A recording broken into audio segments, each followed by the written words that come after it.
Posición vamos a hablar sobre la siderurgia y los procesos en los altos hornos, el acero, la transformación de hierro de fundición en acero y la composición y aplicaciones.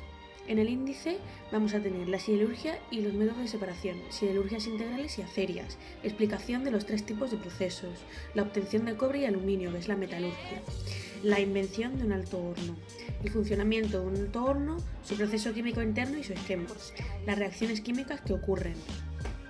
Después vamos a hablar sobre el acero y su definición, los tipos de acero, sus componentes y la clasificación de los componentes, algunas propiedades mecánicas y física-química del hierro, la formación de hierro y sus tratamientos, la mecanización de algunos de los aceros, las aplicaciones que son el hincapié, las transformaciones de hierro de fundición en acero, la composición y aplicaciones, la conclusión y la bibliografía. Para empezar, vamos a hablar sobre la siderurgia. La siderurgia es la técnica de tratamiento del mineral de hierro para obtener diferentes tipos de este o de sus aleaciones, tales como el acero. El proceso de transformación del mineral de hierro comienza con su extracción en las minas. El hierro se encuentra presente en la naturaleza en forma de óxidos, hidróxidos, carbonatos, silicatos y sulfuros. Los más utilizados por la siderurgia son los óxidos, los hidróxidos y los carbonatos. Los procesos básicos de transformación son los siguientes: los óxidos en hematita y en magnetita, los hidróxidos en limonita y los carbonatos en siderita o carbonato de hierro. Ahora vamos a hablar sobre los métodos de separación de la siderurgia. Los minerales anteriores se encuentran combinados con rocas, las cuales obtienen elementos indeseados, denominados gangas. Parte de la ganga puede ser separada del mineral de hierro antes de su envío a la siderurgia, con dos principales métodos de separación: la imantación, que consiste en hacer que las rocas pasen por un cilindro imantado y este separe el mineral de hierro y se adhiera al cilindro y caigan separados de las otras rocas, pero este proceso tiene un inconveniente, y es que reside en la mayoría de las reservas de minerales de hierro se encuentran en forma de hematita y esta no es magnética.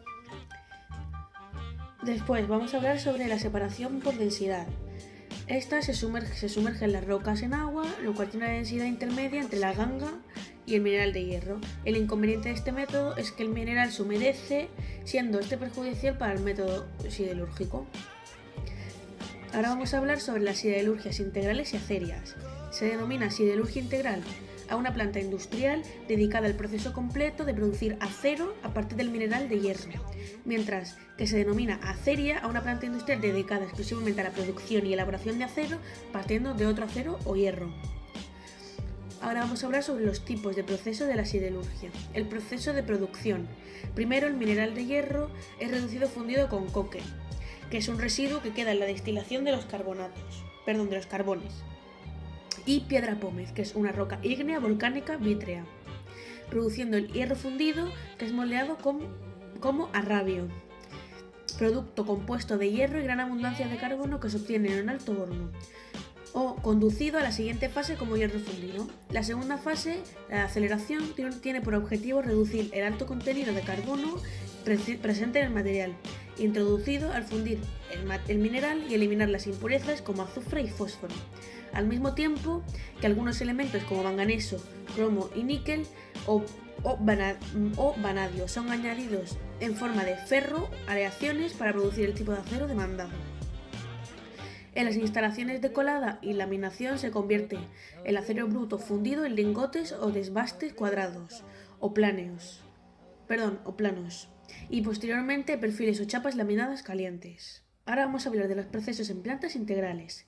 Las materias primas para una planta integral son mineral de hierro, caliza y coque, que son cargados en capas sucesivas y continuas en un horno alto, donde la combustión del carbono ayudada por soplado de aire y la presencia de caliza funde el hierro contenido en el mineral, que se transforma en hierro líquido con un alto contenido en carbono. A intervalos, el hierro líquido acumulado en el alto horno es transformado en lingotes de arrabio o llevado líquido directamente en contenedores refractarios a las acerías. El acero fundido puede seguir dos caminos: la colada continua o la colada clásica. En la colada continua, el acero fundido es colado en grandes bloques de acero conocidos como tochos, y durante el proceso de colada continua puede mejorarse la calidad del acero mediante adiciones tales como el aluminio para que las impurezas floten y salgan al final de la colada, pudiendo soportar el final del último lingote que contiene las impurezas. La colada clásica pasa por una fase intermedia que vierte el acero líquido en lingoteras, cuadradas o rectangulares, petacas, Según sea el acero, se destina a producir perfiles o chapas. Estos lingotes deben ser recalentados en hornos antes de ser laminados en trenes devastadores para obtener bloques cuadrados, para laminar perfiles planos, rectangulares, para eliminar chapas planas o bobinas pesadas. Los procesos en acerías especializadas. Se obtienen el hierro del proceso de chatarra, el acero especialmente de automóviles y de subproductos como sintetizados o palets de hierro.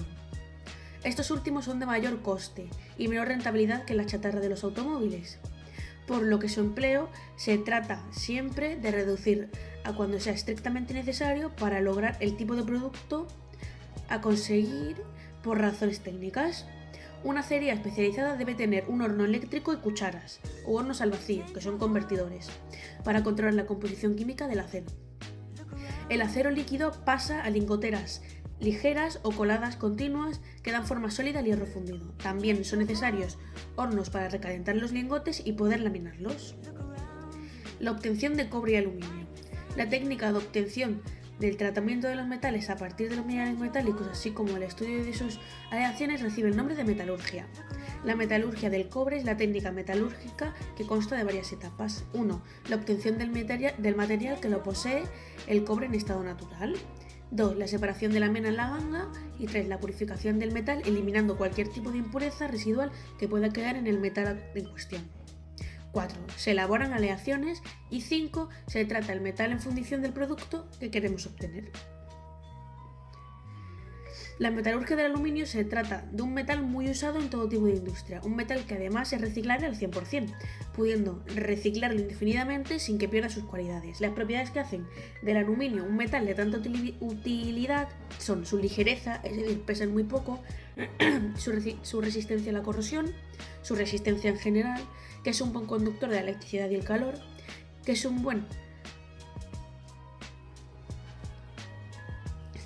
no es magnético ni tóxico, que es impermeable e inodoro y muy dúctil. En Europa, el aluminio alcanza tasas de reciclado muy altas, que oscilan entre el 50% en envases y el 85% en construcción y el 95% en transporte. Todo ello se reduce en una producción anual en torno a los 4 millones de toneladas de aluminio reciclado en Europa. 2. La invención de un alto horno. Un alto horno típico está formado por una cápsula cilíndrica de acero de unos 30 metros y 80 metros de alto y forrada con un material metálico y resistente al calor, como el asbesto o ladrillos refractarios. La instalación recibe este nombre por sus grandes dimensiones, ya que puede llegar a tener una altura de 80 metros. Por la parte superior del horno se introduce el material, el cual a medida que va descendiendo por el efecto de las altas temperaturas se descompone en los materiales que lo forman. En la parte inferior del horno, por un lado, se recoge el arrabio y por otro la escoria, o material de desecho, y su capacidad de producción puede variar entre los 500 y 1500 toneladas diarias. El funcionamiento de un alto horno y su proceso químico interno y su esquema.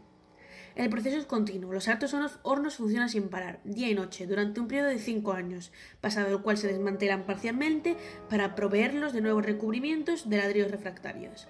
En su parte inferior van provistos de un crisol, en donde irá a depositarse el hierro fundido junto a la escoria formada que, debido a su menor peso, flota en la superficie. Tienen la forma de 2 troncos, de cono unidos por sus bases mayores. La altura del primer cono es mucho mayor que la del otro, que naturalmente está invertido, por lo que el alto horno presenta su mayor diámetro aproximadamente a un quinto de su altura total, cerca de la base. Al nivel del suelo y próximo al horno existen tolvas especializadas en las que se almacenan las respectivas cargas de coque, caliza y mineral de hierro. Las tres tolvas, por orden, dejan caer su contenido en una tolva general. La carga de mineral, coque y piedra caliza se vierte mecánicamente en una tolva especial y situada en el extremo posterior del horno que termina en una campana cónica. Esta tolva va provista de un mecanismo que puede hacerse funcionar desde abajo. Esto hace posible la ausencia de operarios en esta zona de trabajo. Acero y su definición. Se conoce como acero a un conjunto de aleaciones de hierro con otros elementos, principalmente carbono, y también zinc, silicio y aluminio. Esas aleaciones alteran la propiedad del material resultante, obteniendo un material resistente o menos oxidable. Tipo de acero. El acero puede clasificarse según su modo de empleo final. Existen aceros moldeado, que se deja enfriar en un molde, los aceros forjados, que se calientan moldea y enfría en una forja el acero laminado, que está hecho de láminas más o menos gruesas y planas, y por otro lado, si los elementos aleantes son más o menos comunes, se puede distinguir entre aceros ordinarios de carbono y aceros especiales de otros elementos. El acero inoxidable es uno de los aceros especiales.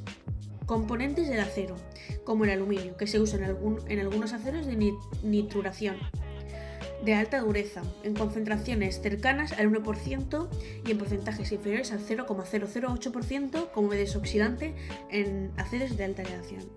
El boro, en muy pequeñas cantidades del 0,001% del 0,006%. Aumenta la templabilidad sin reducir la maquinabilidad, pues se combina con el carbono para formar carburos proporcionando un revestimiento duro.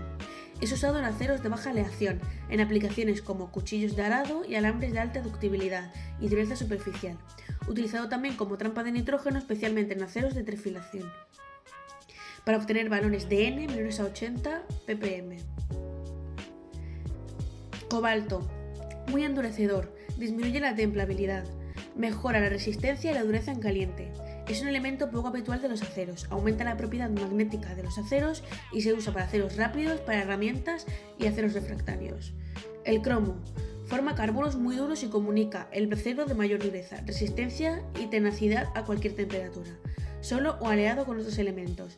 Mejora la resistencia a la corrosión, aumenta la profundidad de penetración del endurecimiento para por tratamiento termoquímico como la carburación.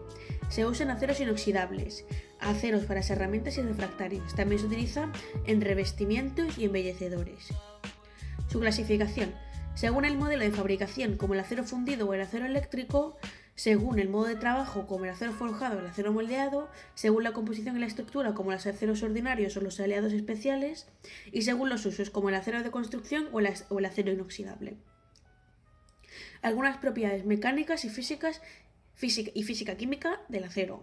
Se puede citar algunas propiedades genéricas. Su densidad media es de 7.850 kilogramos por metro cúbico. En función de la temperatura, el acero se puede contraer, dilatar o fundir. El punto de fusión del acero depende del tipo de aleación y los porcentajes de elementos aleantes. El de su componente principal, el hierro, es de alrededor 1510 grados centígrados en estado puro, o sea, sin alear. Sin embargo, el acero presenta frecuentemente temperaturas de fusión alrededor de 1375 grados centígrados. Su punto de ebullición está alrededor de los 3000 grados centígrados. Es un material muy tenaz, especialmente en alguna de las aleaciones usadas para fabricar herramientas, y es realmente dúctil. Con él se obtienen hilos delgados llamados alambres. La formación de acero. En el diagrama de equilibrio o diagrama de fases de hierro de carbono se representan las transformaciones que sufren los aceros al carbono con la temperatura, admitiendo que el calentamiento y enfriamiento de la mezcla se realiza muy lentamente, de modo tal que los procesos de difusión o homogenización tengan tiempo para completarse. Dicho diagrama se obtiene experimentalmente identificando los puntos críticos, temperaturas en las que se producen las sucesivas transformaciones por diversos métodos. El tratamiento del acero. 1. Tratamientos superficiales. Debido a la facilidad que tiene el acero para oxidarse cuando entra en contacto con la atmósfera o con el agua, es necesario y conveniente proteger la superficie de los componentes de acero para protegerles de la oxidación y la corrosión. El zincado, que es el tratamiento superficial antioxidante por procesos electrolítico o mecánico en el que se somete a diferentes componentes metálicos. El cromado, recubrimiento superficial para proteger a la oxidación y embellecer. Galvanizado, tratamiento superficial que se da a la chapa del acero. El niquelado, baño de níquel con el que se protege un metal de la oxidación. El pavonado, que es el tratamiento especial que se da a las piezas pequeñas de acero como los tornillos. Y la pintura, usado especialmente en estructuras, automóviles, barcos, etc. Los tratamientos térmicos, que son un proceso de tratamiento térmico que permite aumentar significativamente las propiedades mecánicas de dureza, tenacidad y resistencia mecánica del acero. Los tratamientos térmicos también cambian la microestructura del material, con lo que las propiedades macroscópicas del acero también son alteradas. Los tratamientos térmicos que pueden aplicarse al acero sin cambiar su composición química son el templado, el revenido, el reconocido y el normalizado. Los tratamientos termoquímicos. Se producen cambios en la composición química de la capa superficial, añadiendo diferentes productos químicos hasta una profundidad determinada. Estos tratamientos requieren el uso del calentamiento y enfriamiento, controlados en atmósferas especiales. Entre los objetivos más comunes de estos tratamientos están aumentar la dureza superficial de las piezas, dejando el núcleo más blando y tenaz, disminuir el rozamiento, aumentando el poder lubricante y aumentar la resistencia del desgaste, aumentar la resistencia a fatiga o aumentar la resistencia a la corrosión. La carmentación aumenta la dureza superficial de una pieza de acero dulce, aumentando la concentración de carbono en la superficie. La nitruración aumenta la dureza superficial, aunque lo haga en mayor medida, incorporando nitrógeno en la composición de la superficie de la pieza. La cianuración, endurecimiento superficial de pequeñas piezas de acero. La carbonitruración, al igual que la cianuración, introduce carbono y nitrógeno en una capa superficial, pero con hidrocarburos como metano, etano y propano y amoníaco. Y la sulfinización, que aumenta la resistencia del desgaste por acción del azufre. Después, el mecanizado del acero. El acero laminado. El proceso de laminado consiste en calentar previamente los lingotes de acero fundido a una temperatura que permita la deformación del lingote por un proceso de estiramiento y de baste que se produce en una cadena de cilindros a presión llamados tren de laminación. Estos cilindros van formando el perfil deseado hasta conseguir las medidas que se requieren. Las dimensiones de las secciones conseguidas de esta forma no se ajustan a la tolerancia requerida y por eso muchas veces los productos laminados hay que someterlos a fases mecanizadas para ajustar las dimensiones de la tolerancia requerida. El acero forjado. La forja es el proceso que modifica la forma de los metales por deformación plástica cuando se somete el acero a una presión o a una serie continuada de impactos. La forja generalmente se realiza a altas temperaturas porque así se mejora la calidad metalúrgica y las propiedades mecánicas del acero. El sentido de la forja de piezas de acero es reducir al máximo posible la cantidad de material que debe eliminarse de las piezas en sus procesos de mecanizado. En la forja, por estampación, la fluencia del material queda limitada a la cavidad de la estampa, compuesta por dos matrices que tienen grabada la forma de la pieza que se desea conseguir. Y el acero corrugado, que se trata de barras de acero que presentan resaltos o corrugas, que mejoran la adherencia con el hormigón. Está denotado de una gran ductibilidad, la cual permite que a la hora de cortar y doblar no sufra daños, y tiene una gran soldabilidad, por ello, para que estas operaciones resulten más seguras y con un menor gasto energético. Las aplicaciones del acero. El acero en sus distintas clases está presente de forma abrumadora en nuestras vidas cotidianas, en forma de herramientas, utensilios, equipos mecánicos y formando parte de los electrodomésticos y maquinarias en general, así como las estructuras de las viviendas en las que habitamos y la gran mayoría de edificios modernos. Algunos de los usos del acero podrían ser los ejes de transmisión de capa de velocidades y brazos de articulación en la dirección, componentes de la carrocería, muelles de válvulas de asientos, de prensa de embrague, de amortiguadores, los rodamientos que montan los automóviles, las llantas de las ruedas, excepto las de alta gama. El acero se obtiene a partir de las materias primas como la rabia y la chatarra. La fabricación de acero, en síntesis, se realiza eliminando las impurezas de la rabia y añadiendo las cantidades convencionales de magnesio y silicio y de los distintos elementos de aleación. Los métodos más importantes de fabricación de acero son los siguientes. Los métodos antiguos, que son los hornos de reverbero, Siemens Martin, convertidor Bessemer. Los métodos modernos, convertidor LD, hornos eléctricos de arco, convertidor AOR y horno de inducción. Los métodos actuales, que son la metalurgia secundaria en cuchara, en el que nos vamos a centrar. Y hay varias categorías según el objeto que quieren conseguir. La primera, el tratamiento de desgasificación, que el acero contiene elementos perjudiciales que deben eliminarse. Entre estos están los gases disueltos durante el proceso de fabricación, como el hidrógeno, el oxígeno y el nitrógeno. Para reducir el tamaño del máximo de contenido de estos gases, en especial el hidrógeno, se somete al acero líquido al vacío, según distintos procesos que pueden agruparse en tres técnicas principales: desgasificación del chorro de colada, desgasificación del acero en cuchara y desgasificación por recirculación. Después tenemos el tratamiento del afino de los aceros inoxidables. La chatarra se funde en un horno eléctrico de arco de inducción. Después de colada la cuchara con el acero fundido en la cámara y hecho al vacío, se inyecta oxígeno por una lanza situada en la parte superior que elimina el carbono con un mínimo de oxidación metálica. Al mismo tiempo se pasa argón a través de un tapón poroso situado en el fondo de la cuchara para homogeneizar la masa del acero líquido. La siguiente es el tratamiento de homogenización por barboteo. Consiste en la agitación del baño mediante la inyección de un gas inerte, generalmente argón, a través del fondo de la cuchara o por una lanza. Y por último, tratamiento de desulfuración y desoxidación. Se insuflan estos productos en polvo a través de una lanza por medio de un gas inerte. Después tenemos la desoxidación del acero por el carbono en el vacío. Al ser tratado el acero en el vacío, conteniendo carbono y oxígenos disueltos, estos elementos reaccionarán entre sí dando origen a óxido de carbono. De esta forma se elimina el oxígeno del acero sin dejar residuos sólidos. El óxido de carbono, gas, es eliminado del sistema vacío, siguiendo la reacción hasta prácticamente la eliminación total del oxígeno. La deshidrogenación también es más elevada, al ser ayudada por el desprendimiento de burbujas de óxido de carbono, que facilitan el arrastre de hidrógeno. Después tenemos el tratamiento de afina con calentamiento de acero en cuchara.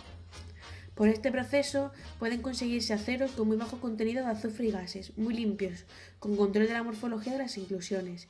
También se consigue excelente control de la composición y temperatura. La cuchara se monta con tapones porosos por lo que se inyectan argón. Una vez obtenido el grado de desulfuración deseado, se añaden las ferraleaciones requeridas obteniendo el acero programado. La adición de aluminio y calcio por medio de alambre o de proyectiles. El alambre se introduce a gran velocidad en el acero mediante un mecanismo especial. Al mismo tiempo se remueve el acero de la cuchara inyectando argón. En el caso de adición por proyección, los proyectiles se lanzan a una velocidad controlada para que almacenen al fondo de la cuchara por medio de un aparato que funciona como una metralleta de aire comprimido. Por último, vamos a hablar de la composición y aplicaciones. Las fundiciones son aleaciones hierro-carbono. Desde el contenido de carbono varía entre 2,14% y el 6,67%. Continuamente las más usadas están entre los valores de 2,5% y 4,5%, y que las de mayor contenido de carbono carecen de valor práctico en la industria. Además de hierro y carbono, lleva otros elementos de aleación como silicio, magnesio, fósforo, azufre y oxígeno. En el metal duro más usado, constituyendo el 95% en peso de la producción mundial de metal. El hierro puro, que alcanza la pureza a partir del 99,5%, no tiene demasiadas aplicaciones salvo excepciones para utilizar su potencial magnético. Tiene gran importancia para la formación de productos siderúrgicos, utilizando este como elemento matriz para alojar otros elementos tanto metálicos como no metálicos. Se considera que una aleación de hierro es acero si contiene menos de un 2,1% de carbono. Si el porcentaje es mayor, recibe el nombre de fundición. Las aleaciones férreas tienen una amplia variedad de condiciones mecánicas, dependiendo de su composición o el tratamiento con el que se lleva a cabo. Como conclusión, diré que a lo largo de esta investigación hemos podido observar que en la siderurgia no solo hay un tipo de acero, ya que este se divide en varias clases, de acuerdo a las propiedades que han obtenido después de la introducción de ciertos elementos en él. La producción del acero no es tan compleja como se ve a simple vista, pero sí necesita mucho calor para poder alcanzar la temperatura de fusión del óxido de hierro, el cual es su principal materia prima, y así poder primeramente reducirlo y oxidar el carbono hasta que el contenido de ese se menore un 10%. También vimos que la producción de estos productos siderúrgicos más carburados se realiza desde hace muchísimos años y se fue desarrollando, mejorando y expandiendo a lo largo de estos. Y además hemos visto que el acero está más presente de lo que creíamos en muchos objetos que usamos día a día de manera directa o indirecta, como las llantas de un coche. Y os voy a decir cuál es la actividad sobre el proyecto y os voy a leer el enunciado, que es el siguiente. En un trozo de hierro de 200 gramos de masa que se encuentra a 30 grados, se calienta hasta alcanzar 80 grados centígrados. ¿Qué cantidad de calor ha absorbido o desprendido?